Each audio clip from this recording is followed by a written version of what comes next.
मेरे पुत्र पानी गिलास तो पिया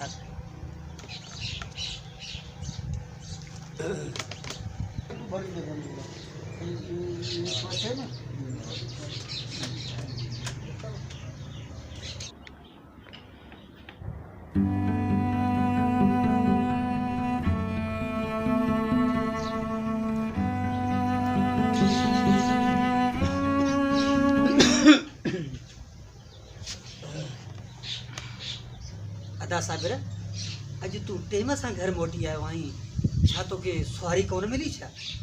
बस अदा सुबह खां वठी रुली रुली मस हिकिड़ो 100 रुपया कमाए आयो आहियां। हिन 100 रुपए मां छा वठंदुसि? 100 रुपया किलो खंडु लगी पई आहे, 450 रुपया किलो घी लॻो पियो आहे, मथां ईद बि अची वई आहे, मुंहिंजे नंढड़े जे पाइण लाइ कपिड़ा कोन्हनि, नंढड़े खे जुती पेर में कोन्हे, छा कयां?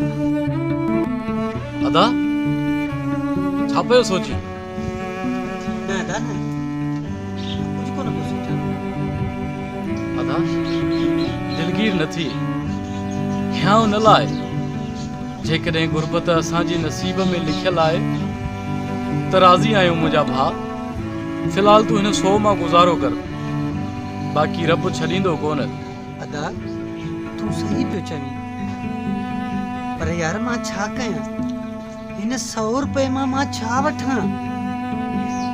एतिरे क़दुरु जो मथां ईद अची वई आहे, मुंहिंजे नंढड़े खे पाइण लाइ कपिड़ा कोन्हनि, नंढड़े खे पेरनि में जुती कान्हे।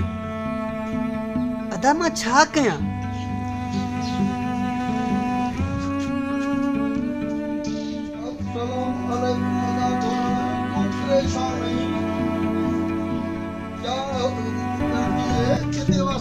परेशान हो गई अदा खैरे खैरे ढोलण अज गुरबत है तो अल्लाह अपने खजाने चू हर गंज दे छुड़े सी। ए गुरबत शुरबत हल्दी रहंदी है, ए केड़ी गाल है? गलती न कर, घबरा न, ओ मालिक दे सी अपने गंज चूड़े सी।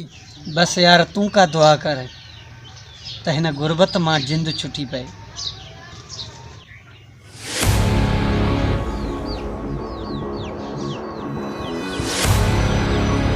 अब्बा जेसि वो नौकरी नथी मिले न तेसि गुरबत कोन ख़त्म थींदी। पुत्र असां ग़रीबनि खे नौकरी किथां मिलंदी? नौकरियूं त अमीर माण्हुनि जे लाइ आहिनि। अॼुकल्ह नौकरी MA MP जे हथ मां आहे। जे वञ कंहिं MA MP जे पोयां त हू रिश्वत था घुरनि, पैसा था घुरनि। असां वटि एतिरा पैसा न आहिनि जो अॼु मां तुंहिंजे नंढड़े भाउ खे मथां ईद अची वई आहे त को ईद जा कपिड़ा वठी ॾियां। नंढड़े मासूम खे पेरनि में चोपल कान्हे, उहो 50 रुपया कोन्हे जो मां हुनखे जूती वठी ॾियां। ऐं पुट तूं वते पियो वॾा वॾा ख्वाब हलंदो नौकरीअ जा। अब्बा छॾ नौकरी जी पचर, कंहिं मज़दूरी जी सोच। तोखे मां को रक्षो वठी ॾींदुसि, पोइ वञी दिहाड़ी ते कमाए पंहिंजो पेट गुज़र कर। पर नौकरी वारा ख्वाब ॾिसण छॾे ॾे। बाबे सही थो चवे, असां मिसकीन माण्हू बाबा। मां पाण सॼो ॾींहुं रक्षो हलाईंदो वतां। मां ये सुबुह खां रुली रुली मस 100 रुपया कमाए आयो आहियां। जेतिरो थी सघे वञी कंहिं कारोबार में ध्यानु ॾे, बाक़ी हे नौकरी वारा ख्वाब ॾिसण छॾे ॾे बाबा। छोर दे कम देख, असा को मजदूरी का नहीं मिलती। एवल छोकरा के न मैं नौकरी गिंदा MPA MA ने जड़न वो कहते तो होवे ही असा कण उना पैसे देत सजा कम कर गिरसन नौकरियां में मिलवे सन। गरीबा को नौकरियां किथू दे सन? गरीबा को नौकरियां देवणी उना को कोनी, वो अपने पेट भर देन। हुन जेड़े हुकूमत आई है वो बेड़ा गलक कर देता है। नौकरी जरूर दिखा तो राजा तू भले खेल